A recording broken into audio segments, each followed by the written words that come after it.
My daughter came to see me with a huge bruise on her arm after having lunch with her husband. I asked her, "What happened?" She forced a smile and said, "I just tripped on the sidewalk. I immediately called my son-in-law," he answered. "So what?" "Yeah, I hit her. What are you going to do about it?" I hung up without saying a word. A little while later, I made a single phone call. The next morning, he was the one calling me. "Do you have a death wish or something? I'm glad you're here. If you're watching this video, hit like, subscribe to the channel, and tell me in the comments where you're listening to my revenge story from. I want to know how far it has reached." The afternoon sun slanted across the Midwestern sky, filtering through the old wooden frame of my craft shop, lighting up the skeins of bright red, yellow, and blue yarn I had spent all morning carefully arranging. At 65 years old, I was used to this light, to the smell of beeswax from the hand-woven rugs, to the sharp call of the hot dog vendor from the market outside. I was carefully folding an embroidered napkin when the silhouette of my daughter Emily appeared in the doorway. Emily walked in, her thin shoulders trembling slightly, though she tried to force a smile. She was wearing a long-sleeved white blouse, the kind she never wore because she said it made her too hot. I looked up, about to ask why she had come so early, but I stopped short. When Emily set her cloth bag on the table, her sleeve accidentally rode up, revealing a dark, ugly bruise like ink spilled on the pale skin of her wrist. My heart seized as if someone was squeezing it. That bruise didn't look like it was from a fall or an accident. It was marked deep, cruel, like the print of someone's hand on my daughter's flesh.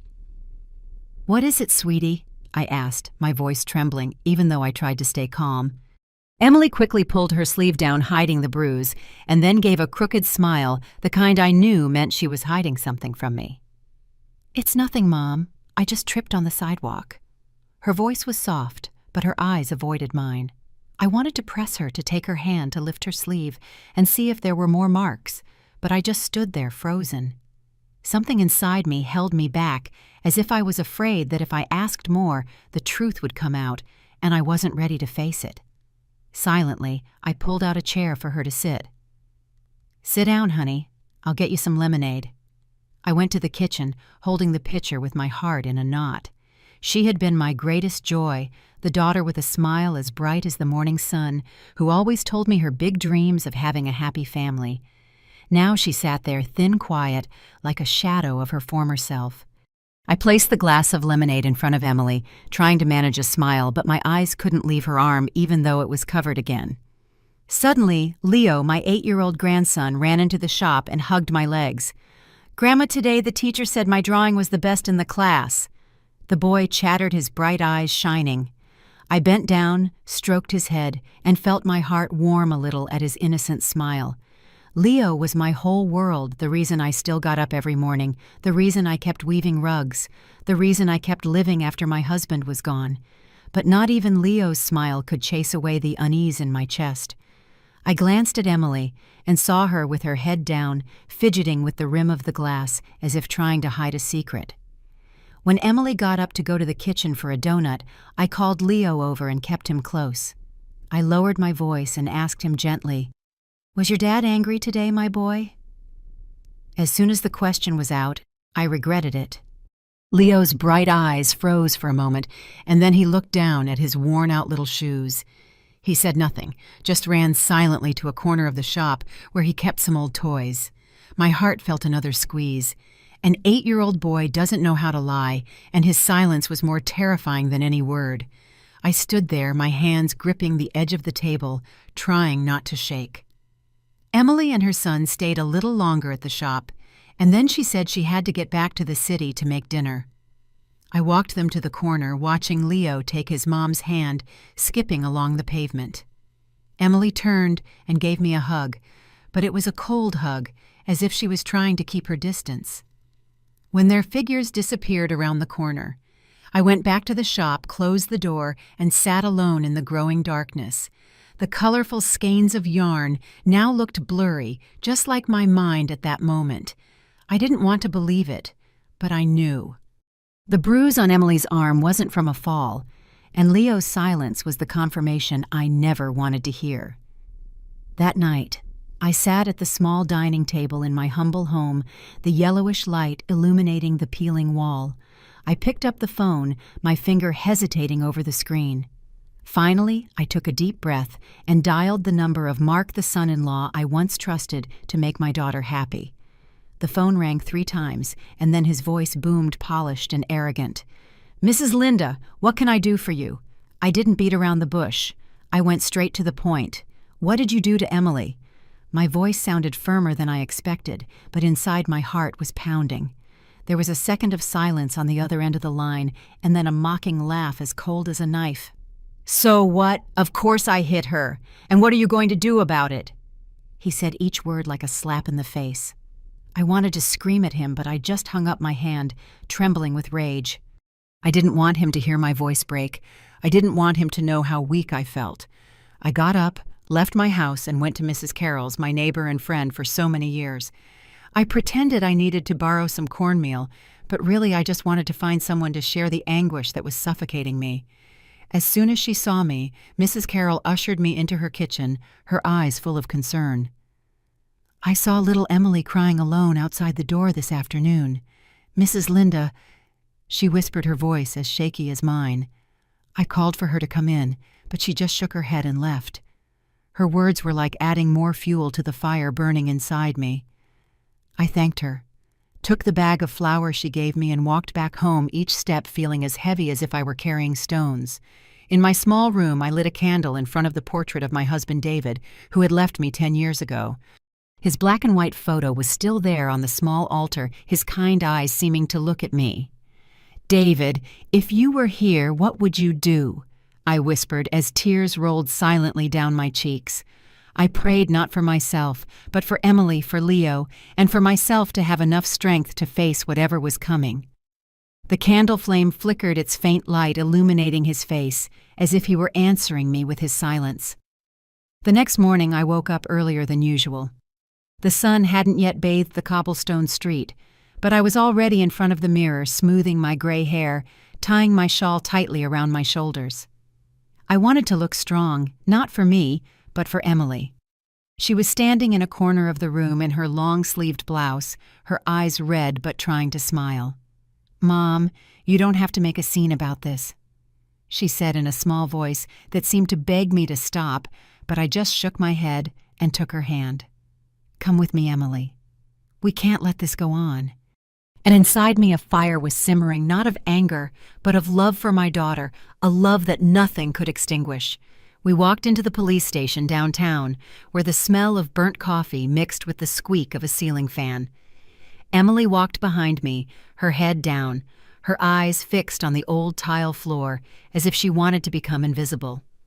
I took her straight to the desk of Officer Miller, a man I'd known since my husband was alive. Back then, he had come to our house for dinner, laughed and chatted lively, and even praised my casserole. But now, seeing the way he was sitting with one foot on his desk, looking at us as if we were 2 strangers, I knew things wouldn't be easy. "Officer Miller," I said, trying to keep my voice steady. "I'm here for my daughter. Her husband hits her. I want to file a report." I told him everything from the bruise on her wrist to the call the night before when Mark admitted his behavior with complete shamelessness. I looked Miller straight in the eye, hoping for a little justice, a little empathy from the man who once ate at my home. But he just glanced at Emily, then leaned over to scribble something superficially, the pencil scratching the paper. "She probably fell down the stairs. A domestic accident, you know." He tossed it off, his voice as cold as if he were talking about the weather. My blood boiled. I slammed my hand on the desk, the sound making the whole room go silent. "No! My daughter is being beaten by her husband. Do you hear me? This is not an accident." My voice trembled, not with fear, but with the rage erupting in my chest. Miller looked up and smirked a smirk. I wanted to slap off his face. "Look, Mrs. Linda, I advise you to go home and tell your daughter to keep her family peaceful. We don't get involved in disputes between husband and wife." His words were like a stab to the heart. I wanted to scream at him, to ask him where his conscience was seeing a mother begging for help, but Emily pulled my arm. "Mom, let's go." Her voice broke, her eyes filled with tears, as if she was afraid that if I made a scene, things would get worse. I squeezed her hand, my heart as heavy as a stone, and led her silently out of the station. Every step felt like I was sinking deeper into helplessness. On the way back, I couldn't bear the feeling of failure that was choking me. I decided to stop by the office of Mr. Davis, a well-known lawyer in town. I had heard he was shrewd, that he had helped many people win important cases. If the police couldn't help, I hoped the law would be on my daughter's side. Davis's office was in a new building with pristine white walls and gleaming glass doors. When we entered, the smell of expensive cologne and the hum of the air conditioning made me feel out of place. Me, an old woman who sold crafts, standing in the middle of a place where money and power reigned. I told him the whole story, from the bruise on Emily's arm to Mark's defiant attitude. Davis sat across from me, leaning back in his leather chair, slowly turning a gold ring on his finger, as if my story were just a piece of gossip. When I finished, he looked at me. Then he looked at Emily with a cold gaze, as if he were weighing something. "Mrs. Linda," he said slowly, "you have to understand that Mark has connections we don't want to mess with. If this becomes a scandal, the ones who will be hurt the most are Emily and little Leo."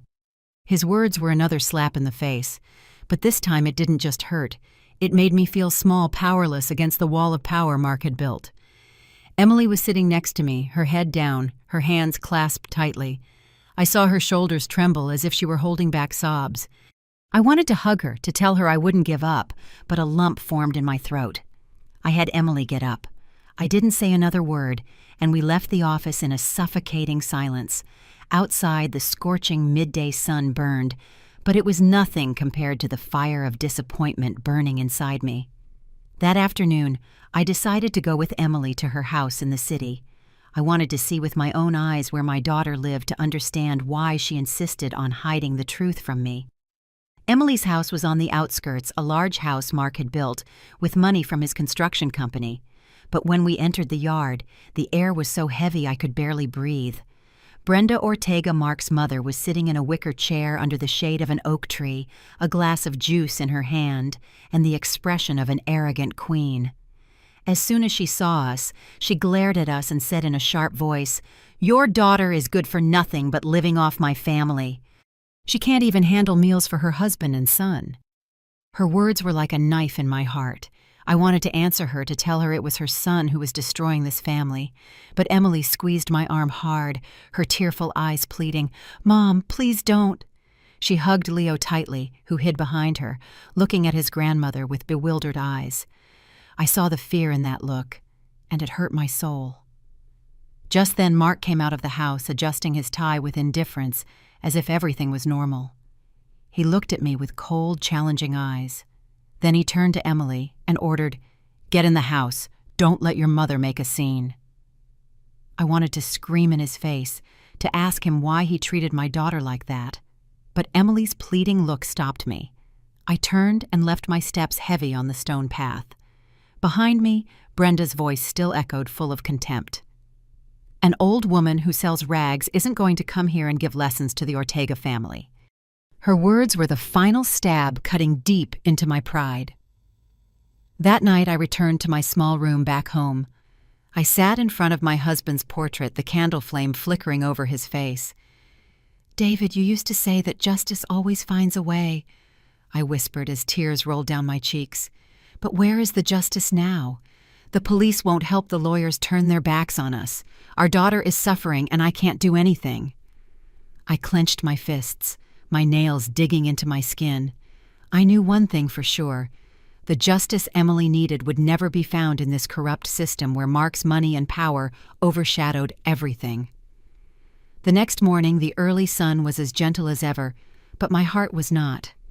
I stood in front of the shop, rearranging the skeins of yarn, trying to keep my hands busy so my mind wouldn't sink into dark thoughts. Emily arrived early with Leo, who was skipping along, hugging a stained drawing book.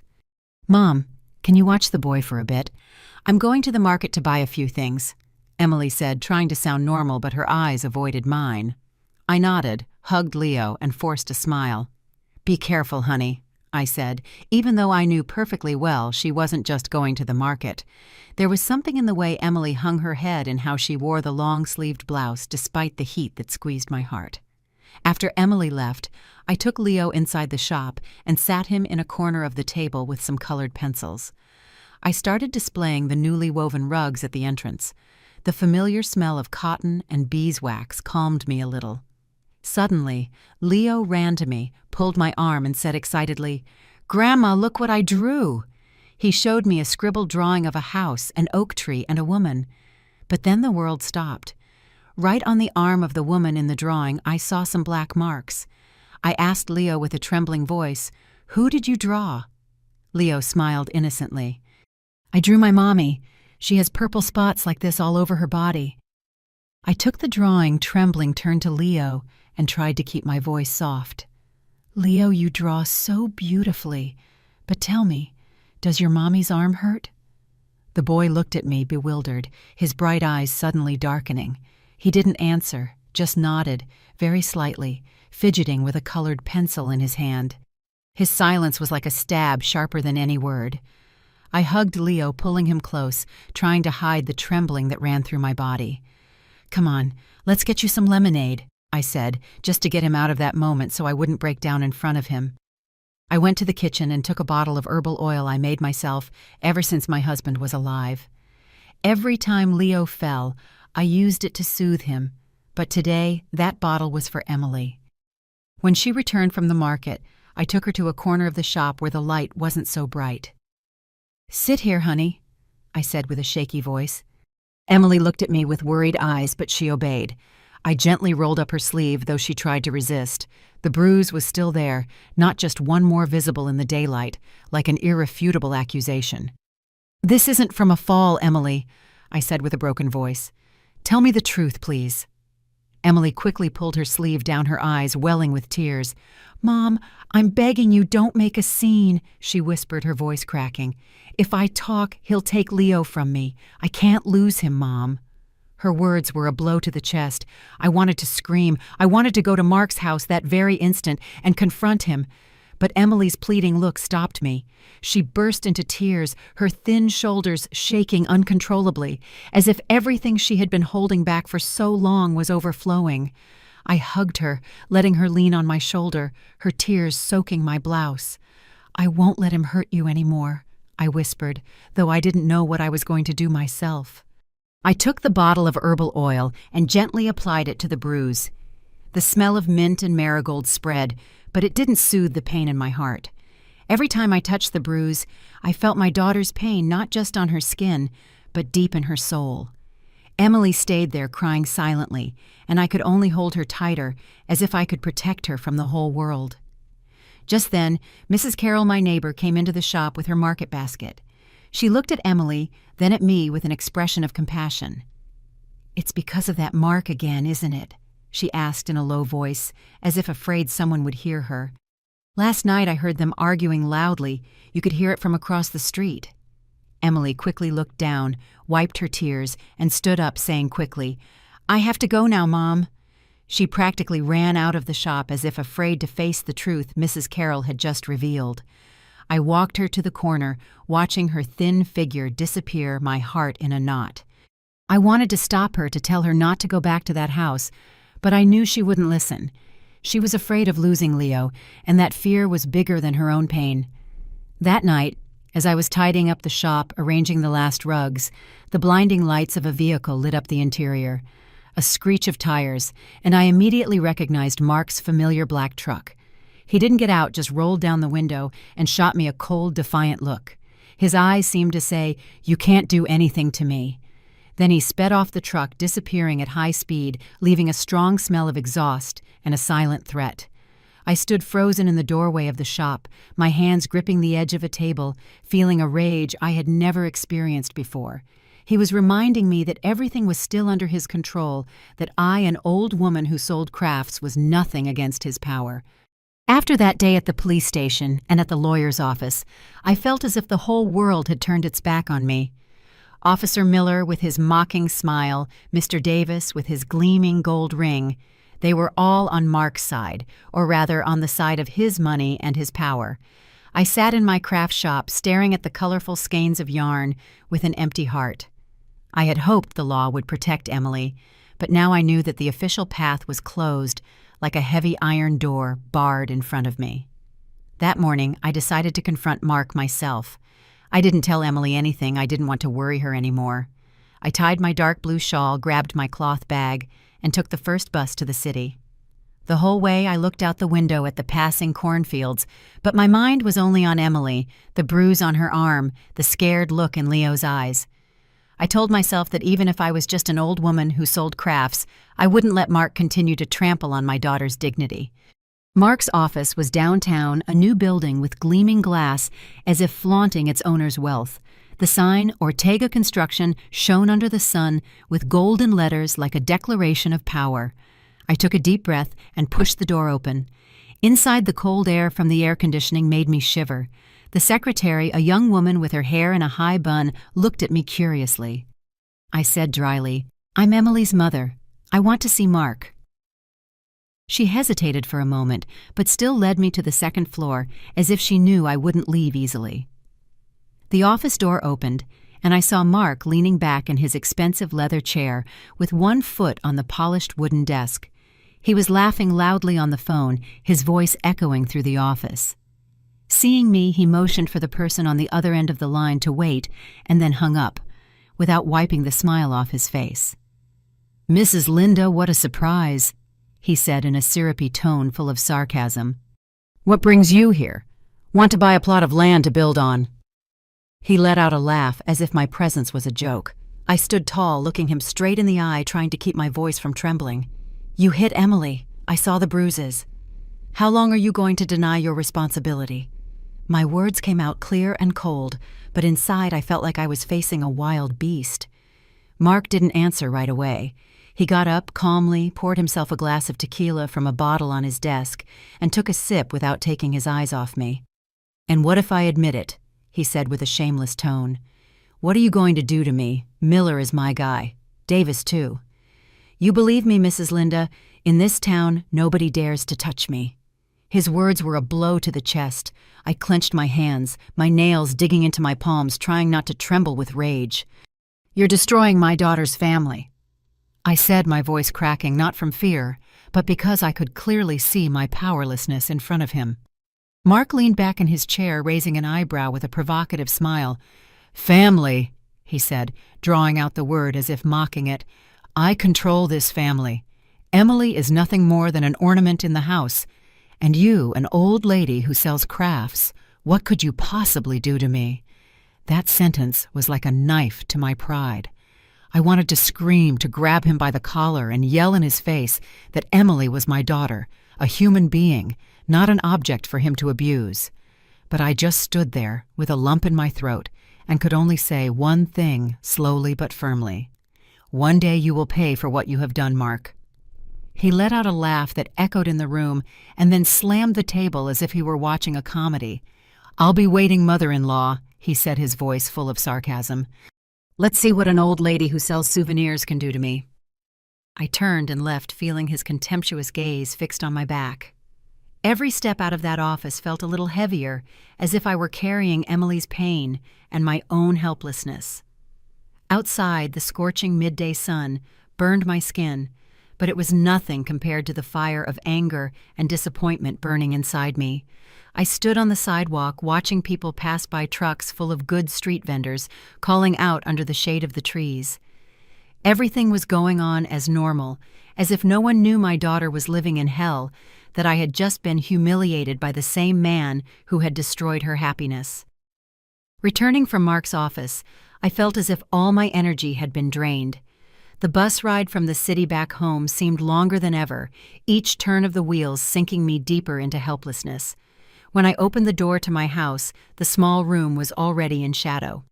Only the faint light of the candle on my husband David's altar remained. Emily and Leo were sleeping soundly in the other room, the boys' rhythmic breathing reminding me that I still had a reason to fight. But at that moment, I just wanted to sit and let the exhaustion consume me. I dragged the old wooden chair and sat in front of David's portrait, looking at his kind eyes in the black and white photo that had already turned yellow. "Linda, in this life, sometimes you have to take justice into your own hands." His words from long ago echoed in my head, as clear as if he were sitting next to me. I opened the old wooden drawer where I kept David's memories. Among the old letters and a faded family photo, I found a yellowed piece of paper with almost faded writing. It was the phone number of Tom Herrera, an old friend of David's whom he had helped get out of an unjust lawsuit more than 20 years ago. Tom had been a cop, a tough but fair man, and now he had his own law firm in town. I took the paper, my trembling fingers tracing the numbers. I hadn't spoken to him in years, but in my heart I knew that if anyone could help me now, it could only be Tom. My heart pounded as I dialed. The phone rang 3 times, each ring seeming like an eternity. Then a deep, raspy voice answered. "Who's this?" I took a deep breath, trying to keep my voice from breaking. "It's me, Linda Ramirez," I said concisely but firmly. "My daughter is being abused by her husband. I need your help." There was a long silence, as if Tom were weighing something. Finally, he spoke, his tone deep and serious. "You know this isn't easy, but if you dared to call, I'll listen. I'll see you at the cafe near the market tomorrow at 8 in the morning." I hung up my hand, still trembling, but with a weight lifted from my soul, as if a burden had been removed. For the first time in days, I felt a glimmer of hope. That night, I couldn't sleep. The distant bark of a dog, the loud band music from a nearby bar, everything seemed to stir the confused thoughts in my head. I sat at my embroidery table trying to finish a napkin, but I pricked my finger with the needle and felt no pain. Every stitch was a reminder of Emily, of the dark bruise on her arm, of the scared look in Leo's eyes. I thought of Mark, of his mocking laughter, calling me an old lady who sells souvenirs. He thought I was weak, powerless, but he didn't know how strong a mother can be when she's cornered. The next morning, I got up early and took Leo to school. The boy held my hand, chattering about the drawing he had made the day before, but I just smiled, my heart heavy. When I got home, I asked Emily to take care of the shop. "I'm going to buy new fabric," I lied, not wanting her to know what I was about to do. Emily nodded, but her eyes were full of worry, as if she sensed something. I put on my dark blue shawl, took my cloth bag, and walked to the small cafe on a corner of the market. The smell of roasted coffee and freshly baked bread filled the air, but I wasn't hungry. I just wanted to see Tom. I wanted to hear him say that there was still a way to save my daughter. Tom was already waiting in a corner of the cafe, wearing a dark jacket with a steaming cup of black coffee in front of him. He had aged a lot since the last time I saw him. His hair was almost completely white, but his gaze was still sharp, as if nothing could escape him. When he saw me, he nodded and gestured for me to sit. "Tell me everything, Linda," he said, his voice deep but warm. "Don't hide anything from me." I opened my heart to him, every word tearing at my soul. I told him about the bruises on Emily's arm, how she tried to hide them under long sleeves. I told him about Leo's silence, his scared look when I asked about his father. I told him about the call to Mark, his mocking laughter, his shameless challenge that I could do nothing to him. I told him about Officer Miller, who once ate at my house, but now turned his back on me, and about Mr. Davis with his threats that messing with Mark would harm Emily and Leo. Finally, I told him about the confrontation in Mark's office, how he called Emily an ornament and humiliated me as if I were worthless. Tears rolled down my cheeks, but I didn't wipe them away. I wanted Tom to see my pain, my desperation. Tom listened in silence, nodding, turning the coffee cup on the table. He didn't interrupt me, just listened. His eyes narrowed as if he were analyzing every detail. When I finished, he looked at me for a long time and then said in a grave voice, "I owe David a favor. Back then, if it weren't for him, I would have lost everything. It's time to pay that debt." He paused. His gaze turned colder. "But this path won't be easy, Linda. Mark isn't just an abuser. He has money, power, and a whole network protecting him. Are you ready?"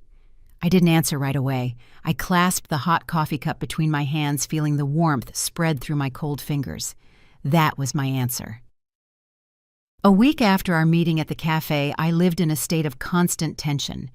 Every morning I opened the shop. I arranged the skeins of yarn. I smiled at customers, but my mind was elsewhere. I was waiting for Tom. I was waiting for a sign that he had found a way to bring Mark to light. Every time the phone rang, my heart skipped a beat thinking it was him. But the days passed in silence, and I began to fear I had placed my hopes in something impossible. Every night I sat before David's altar, lit a candle, and whispered to him, asking for strength to continue. "David, am I doing the right thing?" I would ask, but only the flickering flame answered me. Then one afternoon, as the golden light streamed through the shop door, Tom appeared. He entered with a thick, old leather briefcase in his hand, his face more serious than usual. "Linda, we need to talk," he said, his voice deep but firm. I took him to the small back room where I used to sit and embroider on my sleepless nights. Emily was at the counter laughing with a customer completely oblivious to everything. I closed the door, my heart pounding as if I were about to enter a battle I didn't know if I could win. Tom placed the briefcase on the wooden table, opened it, and spread thick files before me. I looked at the pages, the numbers, the scribbled signatures, and felt my head spin. He pointed to each document, explaining slowly. "These are copies of the construction contracts from Mark's company. See, the figures are shamelessly falsified, the price of materials inflated 2-3 times to steal."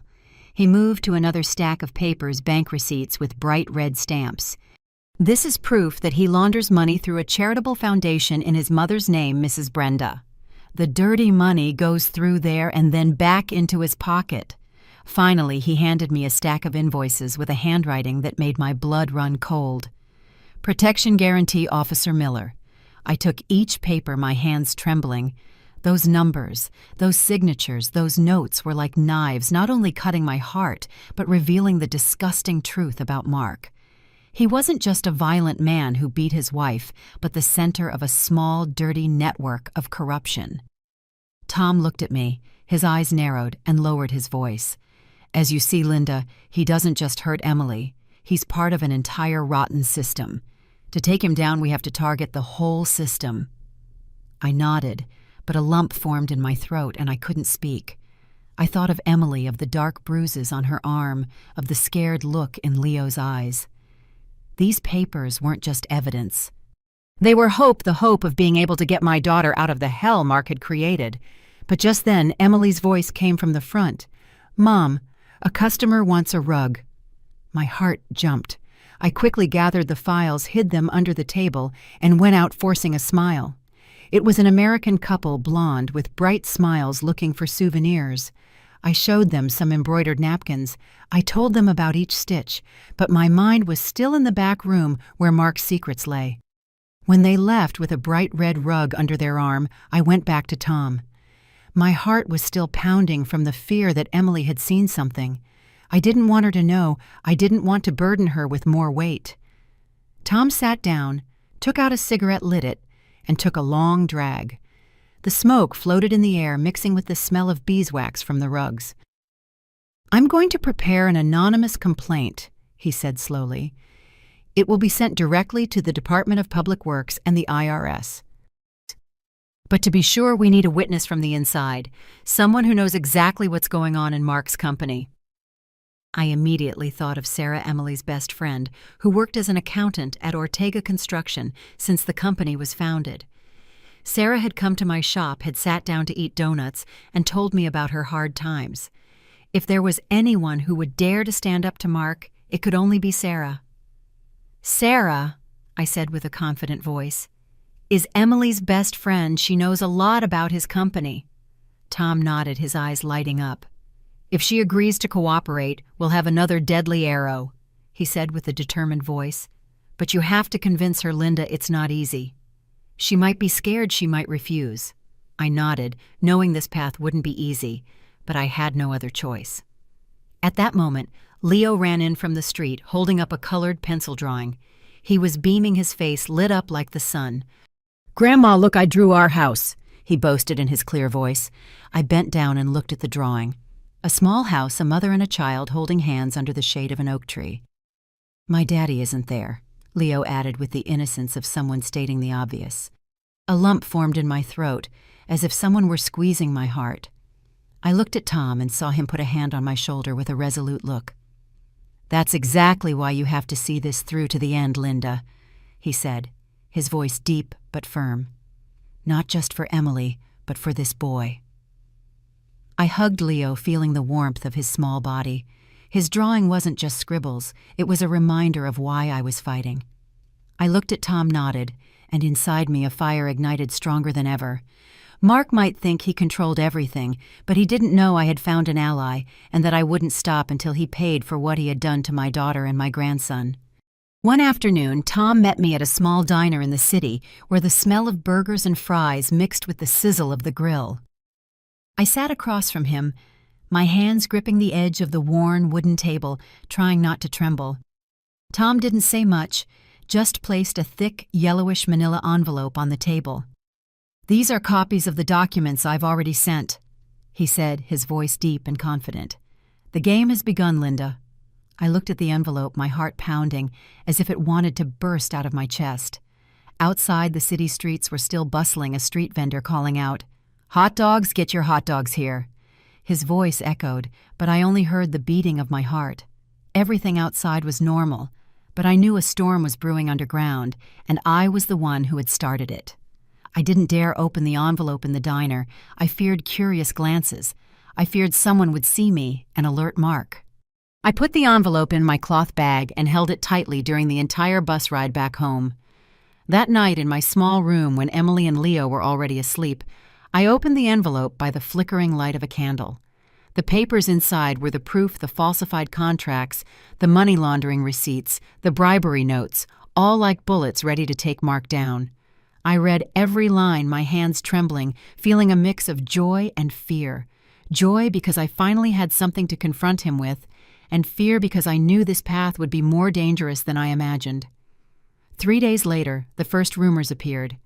I was cleaning the shop when I heard Mrs. Carroll, my neighbor, whisper to a customer, "They say the Ortega Construction Company is involved in a huge embezzlement. Someone posted pictures of the invoices online. The whole town is talking about it." I pretended to be busy rearranging some skeins of yarn, but my heart was pounding. I discreetly opened my phone and searched for an anonymous social media account. The images of the suspicious invoices, the fraudulent figures of the Ortega Company appeared clearly. I immediately recognized the documents Tom had shown me. He had acted, and the storm I was expecting had already begun to rise. The next morning, Emily ran into the shop, her face pale and the phone in her hand. "Mom, look at this," she said, her voice alarmed. "They're saying Mark embezzled money from the projects, that he even launders money. Is it true, Mom?" Emily's eyes were red, as if she had been crying. I took her hand, squeezed it tightly, and tried to make my voice sound calm. "You just worry about Leo," I told her, although I knew the truth. "Everything's going to be fine." But looking into her eyes, I saw a mixture of fear and hope. She didn't ask any more questions. She just nodded. But I knew she was holding back, trying to protect Leo from what was happening. At the local market, the atmosphere began to change. The vendors whom I had known for decades began to whisper. "They say Mrs. Linda's son-in-law not only hits his wife, but he's also corrupt," a vegetable vendor whispered as I passed by her stall. I pretended not to hear. I bent down to pick some potatoes, but my heart was beating like a war drum. I didn't know whether to feel pride or fear. Pride because Mark's secrets were coming to light, and fear because I knew he wouldn't just stand by. He would seek revenge, and I feared that Emily and Leo would be the ones to pay the price. A week later, while dusting a shelf, a young woman entered the shop. She wore a white blouse, her hair pulled back in a high bun, and a microphone in her hand, followed by a man with a camera. "Mrs. Linda," the young woman said with a soft but incisive voice. "I'm Jessica Mendez, a reporter from the city's TV channel. There are rumors that your son-in-law commits domestic violence. Could you confirm that—" I looked at the young woman and then directly into the camera lens. For a moment, I wanted to tell everything, that Mark not only beat my daughter, but that he was corrupt, a destroyer of families. But then I remembered Emily, her pleading look, Leo playing in a corner of the shop. I said nothing, just looked at the camera for a few seconds, nodded, and turned away in silence. My silence, I knew, was a confession. That night, I sat with Emily and Leo in my small room. The local news was on the old television, the anchor's voice resonating. The Ortega Company faces accusations of financial fraud and domestic violence. The image of my shop appeared on the screen, along with headlines about the accusations against Mark. Emily turned pale, hugged Leo tightly, her eyes filled with tears. "Mom, what's happening?" she asked with a trembling voice. I sighed and put a hand on her shoulder. "I don't know where all this is going," I said, although in my heart I knew very well. "But I promise you I will protect you and Leo." Those words were not just a promise to Emily, but to myself. That night, the sky was heavy without a single star. I had just folded the last rug, getting ready to close the shop, when the blinding lights of a truck cut through the darkness, aimed directly at my face. The engine roared like a threat, and I immediately recognized Mark's familiar black vehicle. My heart pounded, not with fear, but because I knew this moment would come sooner or later. I stood tall, my hands gripping the edge of a wooden table, trying not to tremble. After the rumors, the articles about Ortega Construction, I knew he wouldn't stay quiet. Mark got out of the truck, his shirt wrinkled, his hair disheveled, and his eyes bloodshot like a cornered beast. He slammed the door hard, the sound echoing in the small alley, making some nearby dogs bark frantically. "You're behind all this, aren't you, old woman?" he shouted, his voice hoarse and full of rage. "All that dirty news, you started it." His words were like a stab, but I didn't flinch. I had already faced him once in his office, and this time in front of my own shop, I wouldn't let him see me weak. Before I could answer, Emily ran out of the house, her face pale and her eyes filled with panic. "Mark, don't make a scene here," she pleaded, her voice trembling. "Leo is inside." I saw the fear in my daughter's eyes, the way she clung to the doorframe as if trying to prevent the world from collapsing. I gently pushed Emily inside and whispered, "Go inside, honey. I'll handle this." She shook her head, tears rolling down her cheeks, but I looked at her firmly, and she finally backed away, hugging the doorframe as if it were her only support. I went out and faced Mark. He stood there tall and arrogant, but I could see the panic in his eyes. The rumors and articles had made him lose control, and I knew it was time to be stronger than ever. I took a deep breath and said in a slow but firm voice, "It wasn't me, Mark. It was justice. You thought you could hide the sun with one finger, but the truth always finds a way to come out." My words came out clear, like every stitch I embroidered on my rugs, sharp and irrevocable. He roared and stepped closer, only an arm's length away. "You're going to regret this," he shouted, his voice trembling with anger. "I'm going to make you lose this shop, lose all your honor in this town." His threat was like an icy wind, but I stood my ground, not backing down. I thought of Emily, the bruises on her arm, the drawing of Leo without a father figure. "You lost your honor a long time ago, Mark," I said with a glacial calm. "And I'm just an old woman who sells crafts, but I'm not going to let you keep hurting my daughter." The neighbors started to peek out of their windows, the lights from nearby houses illuminating the alley. I saw some of them raise their phones recording the scene. Mark noticed. His gaze swept over the crowd, and I saw the panic in it. He cursed. He turned furiously towards his truck and slammed the door shut. The tires screeched on the pavement as he sped off, leaving a strong smell of exhaust and a tense air. I stood there watching the truck disappear into the distance, feeling a relief mixed with a heavy worry. He was losing control, but I knew he was still dangerous. Emily collapsed in the doorway, covering her face with her hands, sobbing uncontrollably. Her crying broke my heart. I knelt down, helped her up, and hugged her tightly. "You have to be strong," I said in a low voice, although I was holding back tears myself. "This is just the beginning, Emily. I'm not going to let him win." She nodded, but I felt her body tremble, as if she were in the middle of a storm without knowing where to go. When Emily went inside to hug a sleeping Leo, I stayed at the door, looking at the night sky. Dark clouds covered the moon, but I saw a figure standing under the light of a distant street lamp. It was Tom. He approached, his eyes sharp, but with a glint of satisfaction. "Well done, Linda," he whispered. He's losing control. The angrier he gets, the more mistakes he'll make." I nodded without saying anything, but in my heart, I knew one thing for sure. The real storm was about to break, and I was ready to face it.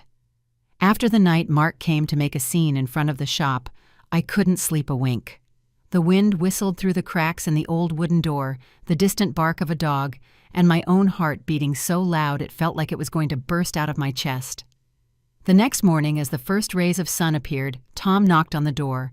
He came in with a small USB drive and a thick stack of documents in his hand, his face serious but with a spark of determination in his eyes. I invited him to sit, poured him a cup of black coffee, but my hands were shaking so much I spilled a few drops on the table. Tom paid it no mind, placed the drive and the documents on the table, and said slowly, "These are the final proofs, Linda. The fake contracts, the bank accounts in the names of Mark's relatives, and the shady transactions he thought no one would discover. With this, he has no escape." I looked at the stack of documents, the numbers, the signatures, and the scribbled notes as if they were daggers stabbing my heart. This wasn't just proof of corruption, but the truth about who Mark was, a man who not only hurt my daughter, but ruined many others to satisfy his greed. "What do we do now?" I asked, my voice hoarse from lack of sleep. Tom smiled ironically, but also with confidence. "We'll make him dig his own grave," he said with an icy look. "He'll have to face the truth not before you, but before the whole world." That afternoon, while cleaning the shop, the phone rang. Mark's number appeared on the screen, and I felt my heart stop. I took a deep breath and answered. His voice sounded hoarse, with no trace of his former arrogance. "What do you want? Just say it. Money. An apology. I'll do whatever it takes as long as you stop this." I heard the desperation in his voice, but it didn't soften me. I thought of the bruises on Emily's arm, the scared look in Leo's eyes the nights I prayed before David's altar. "I want the truth," I replied, my voice firm. "You're going to confess everything, not to me, but in front of everyone." I hung up before he could say anything else, my heart pounding, but feeling a great relief as if a huge stone had been lifted from my chest. That night, Tom and I met with Jessica Mendez, the reporter who had come to my shop at a small bar on the outskirts of town. The place was almost empty, only soft mariachi music could be heard, and it smelled of beer. Jessica was sitting in a corner, her hair pulled back, a recorder in her hand, and a look that was both curious and cautious. I handed her the entire file Tom had prepared, each page like a piece of the truth about Mark. She reviewed it, glancing at each document, and then sighed, saying in a low voice, "If I publish this, the whole town will be shaken, Mrs. Linda. Are you sure you want to go ahead?" I looked her straight in the eye without hesitation. "I've come too far to stop," I said. "My daughter deserves to be free, and this truth has to come out." The next morning I woke up early, made coffee, but couldn't take a sip. I turned on the television, and the city channel was broadcasting a special news report live. Mark Ortega was sitting in the middle of a press conference, his face pale, sweating from his temples, his usual suit now looking wrinkled. In front of dozens of cameras, he took a paper with trembling hands and read every word of a prepared statement. His voice broke, but every word was clear. He admitted to abusing Emily Ramirez. He admitted that Ortega Construction had financial irregularities and fraud in bidding. And finally, he publicly apologized to his family and announced the dissolution of the company. I sat in the shop in front of the small television, my hands gripping the edge of the table. The image of Mark on the screen was that of a man stripped bare before the world. I didn't feel satisfaction, only a deep sadness. He had been the man I trusted, the one I thought would bring Emily happiness. Now he was just a shadow of himself, sunk by his own sins. The whispers of customers in the market began to be heard from outside. Mark fell apart. Who would have thought he was so violent? Now he's lost everything. I listened but did not respond. I just looked silently at Emily, who was sitting next to me. She was hugging Leo tightly, tears rolling silently down her cheeks. Leo looked at his mom confused, and then turned to me and asked, "Grandma Daddy's not coming back, is he?" I pulled the boy towards me. Didn't answer, just stroked his head. Emily whispered with a broken voice, "Finally, finally, I'm free, Mom." Her words were like a knife, painful and liberating at the same time. I hugged Emily, feeling her thin body tremble in my arms. "I promise I'll always be here," I told her in a hoarse voice. "Whatever happens, I will protect you and Leo." A few weeks after the day Mark was forced to confess on television, Emily's life and mine began to find some peace, even if it was as fragile as a candle flame in the wind. The court resolved the case faster than I expected. One morning, Emily and I were in the small courtroom where the light came through the high windows illuminating the old tile floor. The judge, a woman with a stern face, declared Emily divorced and granted her full custody of Leo. Hearing those words, Emily squeezed my hand, tears rolling down her cheeks, but this time they were tears of liberation. I hugged my daughter, feeling her thin body tremble in my arms. "Mom, I can't believe this day has come," Emily whispered, her voice cracking. I just hugged her tighter, saying nothing, because in my heart, the joy was mixed with the pain of the past months. Mark was banned from working in the construction sector, a severe blow to the empire he once prided himself on. All his assets were frozen for the investigation. I heard he had to sell his big house in the city to pay off debts. His mother, Brenda, who used to sit arrogantly in her wicker chair to criticize my daughter, had left town quietly. One afternoon, Mrs. Carol told me she had been seen at the bus terminal with a single old suitcase as luggage, her face gaunt with no trace of her former pride. I felt no satisfaction, only a vague sadness. She had been the mother of the man I trusted to protect Emily, but now she too was just part of a painful past. Officer Miller and Mr. Davis didn't escape this storm either. The press reported that federal authorities had opened an investigation and images of both men being escorted away. Their faces drawn appeared in all the local newspapers. I saw those photos in the shop when a customer forgot his newspaper on a table. Miller, who had mocked me when I begged for justice, now had his head bowed and his wrists handcuffed. Davis, with his gleaming gold ring, now looked like a defeated man. I didn't smile. I didn't say anything. I just folded the newspaper in silence. Justice, though, late, had finally found its way. With Tom's quiet help, Emily found a new job at a prestigious accounting firm in town. The day she received the offer letter, she ran to the shop and hugged me, her eyes shining. "Mom, they hired me," she said, her voice full of emotion, as if a part of the old Emily, the young woman full of dreams, was returning. I hugged her, tears rolling down my cheeks, but this time they were of happiness.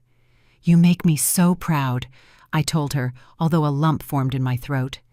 I knew the road ahead wouldn't be easy for Emily, but she had a new beginning, a chance to rebuild her life and Leo's. I returned to my quiet life in the craft shop. Every morning, I opened the door, arranged the skeins of yarn, wove rugs, and chatted with customers as before. But now I had Leo by my side. The boy used to run to the shop after school with his scribbled drawings and a radiant smile. One afternoon, I taught Leo how to make his first stitches on a small piece of cloth. He held the needle awkwardly, the stitches crooked, but he laughed out loud and said, "Grandma, when I grow up, I'm going to draw more colors on your napkins." His innocent words were like a fresh breeze dispelling the heavy days. I stroked his head and smiled. "If you embroider better than me, I'll leave you the whole shop." Leo laughed heartily, and at that moment my heart felt lighter than ever. One afternoon, as I was hanging a newly woven rug at the entrance of the shop, Jessica Mendez passed by. She was wearing a white blouse, her hair pulled back, and the same radiant smile as the first time I saw her. She waved at me and I nodded, smiling in gratitude. Her report, along with the evidence Tom and I provided, had brought the truth to light, had helped Emily break free from Mark's chains. I didn't say anything, but inside I was grateful to her and to Tom, the people who stood by me in this fight. At night, I returned to my small room where the candle flame in front of David's altar was still flickering. I lit an incense stick, the scent spreading, bringing a peace I hadn't felt in a long time. I looked at David's kind eyes in the photo and whispered, "Justice may be slow, but it finally came, my love, and no one has the right to trample on our daughter's dignity." I closed my eyes, feeling the gentle night breeze move the curtain. This war was over, and we had won not with violence but with perseverance and a love that never gave up. I sat there in my small room, listening to the crickets chirping in the alley. I thought of Emily, of the smile returning to her face. I thought of Leo, of the colorful drawings he would paint in his future. And I thought of myself, an old woman who sold crafts, who had dared to confront an entire system to protect her family. I was no longer afraid, I no longer had doubts. This life, though hard, had taught me that a mother's love can be stronger than any power. And with that love, I knew we would move forward together under the sun. The story you have just heard has been modified in names and places to protect the identity of the people involved. We do not tell this to judge, but in the hope that someone will listen and stop to reflect. How many mothers are suffering in silence within their own home, I truly wonder. If you were in my place, what would you do? Would you choose to remain silent to keep the peace? Or would you dare to face it all to reclaim your voice? I want to know your opinion, because every story is like a candle that can light the way for someone else. God always blesses, and I am convinced that courage leads us to better days. Meanwhile, on the end screen, I leave you two of the channel's most beloved stories. I'm sure they will surprise you. Thank you for staying with me until this moment.